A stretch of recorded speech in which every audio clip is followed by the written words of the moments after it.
Bugünkü xizmətimiz yine Qoşköprü tümənində boladı. Avtomatlar otomatik berişindi. Yine açılışları bir basamız soğutdan açıladı yine. Materiallarımız Ölüsel firmanınki boladı. Tureski, iç penalı. Teyinde rezinkeleri var. Nici rezinkesi. Yine onun lişli sesi yok. Xizmətlərimiz Xarəzm vilayəti Karakalpakstan Respublikası boylab xizmət göstərəmiz.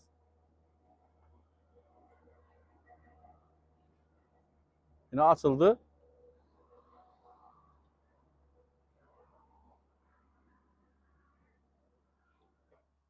Yine.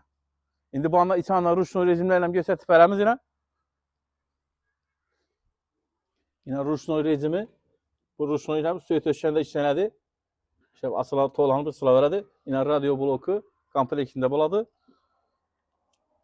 Yine işte bir basılğanda yine beklənədi yine.